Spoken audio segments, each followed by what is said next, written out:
एक स्त्री का अपहरण के लिए एक रावण को पुतला को जलाया जाता है, तो मैं उनका भी एविडेंस रखा हूँ कि इंद्रदेव ने गौतम ऋषि का पत्नी अहिल्या को साथ बलात्कार किया, उसका दहन क्यों नहीं? राजा पांडु ने माधुरी के साथ बलात्कार किया, उसका दहन क्यों नहीं? ऋषि पाराशर ने केवट के बेटी सतवती को भगा कर ले गया और उसके साथ बलात्कार किया, उसका दहन क्यों नहीं?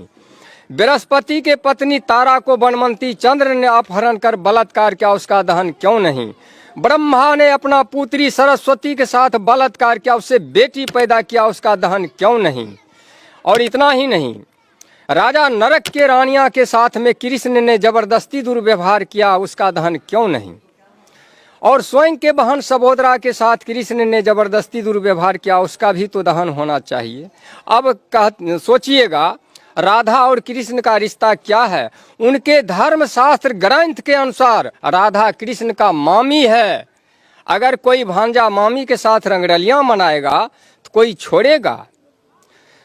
और इतना ही नहीं, महाभारत में भीष्म पितामह ने तीन लड़कियों को अपहरण कर बलात्कार किया, अम्बे, अम्बालिका।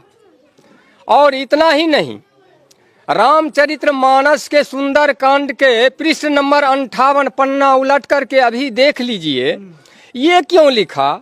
ढोल गमार शूद्र पशु नारी सकल तारिना के अधिकारी, क्यों लिखा? मनोकामना पूरी होगी ऐसे कहते जनता को, और घंटी बजा बजा करके ठगते रहता जनता को कि 22 वेद पुराण भारत में कहाँ से आए? क्या ऊपर से आसमान ने टपकाए?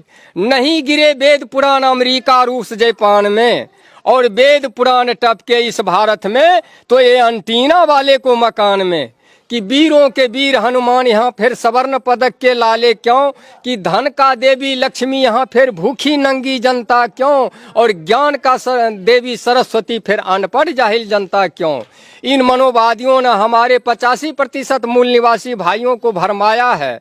अरे अब तो समझ जाओ, हमारे अकल पर पड़ गया ताला है। 85% मूल निवासी भाइयों, अरे इन पत्थरों के मूर्तों से सर टकराते टकराते मर जाओगे, लेकिन इस समस्या से निजात कभी नहीं पा सकते हो। अब 33 करोड़ देवी देवता को पैदा करके छोड़ दिया है, जिसके पीछे हम 85% उलझे हुए हैं। हम असली बात को समझ नहीं रहे हैं, हम बर्बाद हैं, हम उजड़ रहे हैं, लेकिन असली बात को हम समझ नहीं रहे हैं। छोटा सा एक दोहा के तौर में आपको समझाना चाहूँगा।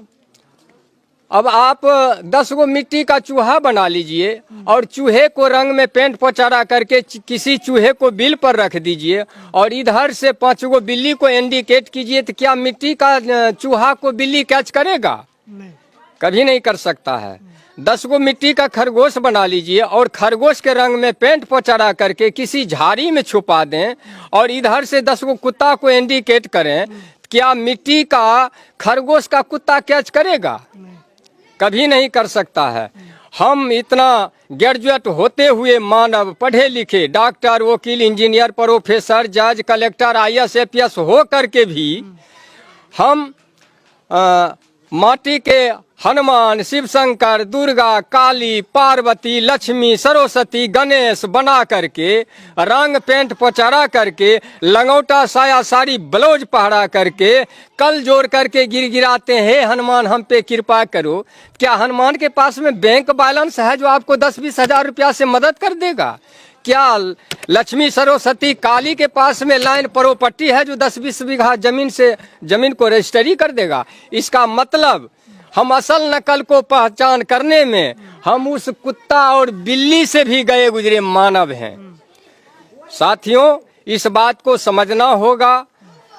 जब तक नहीं हमारा ये 85% आदमी समझेगा, तब तक ये समस्या में उलझे रह जाएंगे।